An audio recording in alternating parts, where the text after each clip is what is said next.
Bonjour à tous, révérend Pierre Njigui, que le Seigneur vous bénisse. Bienvenue à Minute de Communion. Surtout, n'oubliez pas de vous abonner à la fin et de faire contribuer d'autres personnes.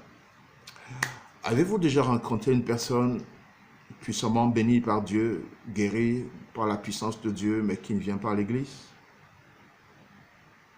Ou alors dans l'église, est-ce que vous pouvez voir des gens que Dieu bénit, que Dieu délivre, mais dont les vies ne sont pas transformées? On pourrait se demander, mais que se passe-t-il avec ces personnes? Je crois qu'il se passe que nous devons nous mettre à l'évidence que le miracle de Dieu ou la bénédiction de Dieu ne transforme pas le cœur d'une personne. Le peuple d'Israël dans le désert a connu des miracles que peut-être notre génération ne verra pas, mais plusieurs furent décimés dans le désert. Cependant, nous sommes appelés à être transformés à l'image de son Fils et transporter cette image dans le monde. Paul s'adressant aux Corinthiens dans le second chapitre du premier livre de Corinthiens dit: pour moi, frère, lorsque je suis allé chez vous, ce n'est pas avec une supériorité de langage ou de sagesse que je suis allé vous annoncer le témoignage de Dieu, car je n'ai eu la pensée de savoir parmi vous autre chose que Jésus-Christ et Jésus-Christ crucifié.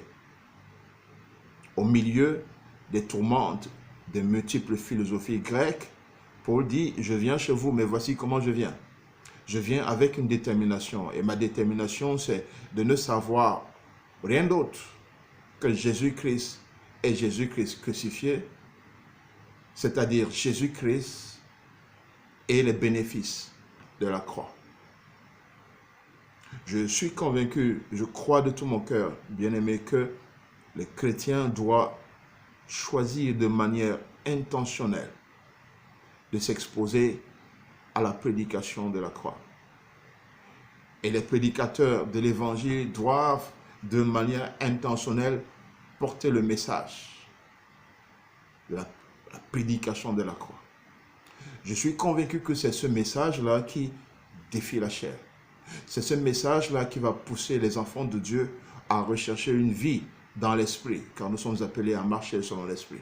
C'est ce message-là qui va préparer le cœur des gens à rechercher une véritable communion avec Dieu. Ce message poussera les chrétiens à s'affectionner aux choses d'en haut. L'absence de ce message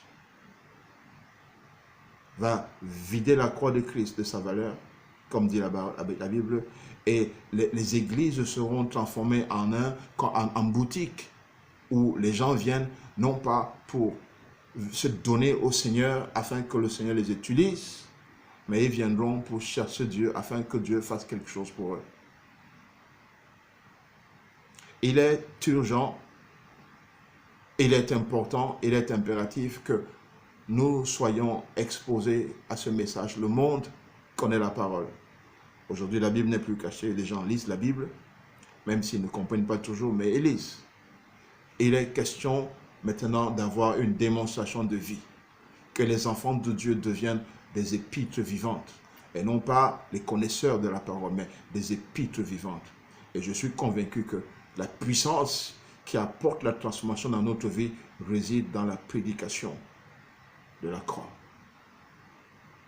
Alors, Jésus-Christ et Jésus-Christ crucifié. Jésus-Christ et les bénéfices de la croix. Paul a dit: moi je viens, et c'est cela, c'est la philosophie que moi j'apporte, c'est la philosophie à laquelle moi je m'expose. À quelle philosophie vous êtes-vous exposé? Quelle philosophie présentez-vous aux autres? Jésus-Christ et Jésus-Christ crucifié. C'est ça la philosophie que nous devons embrasser. Et c'est cette philosophie-là que nous devons présenter aux autres, car comme le dit la Bible, elle est la puissance de Dieu. Alors, n'oubliez pas de vous abonner, n'oubliez pas de faire partager avec d'autres. Que le Seigneur vous bénisse pendant que vous ouvrez vos cœurs pour embrasser la prédication de la croix. Et que la puissance de Dieu se déverse dans votre vie pour votre transformation afin que vous deveniez un véritable ambassadeur du royaume. À très bientôt. Au revoir.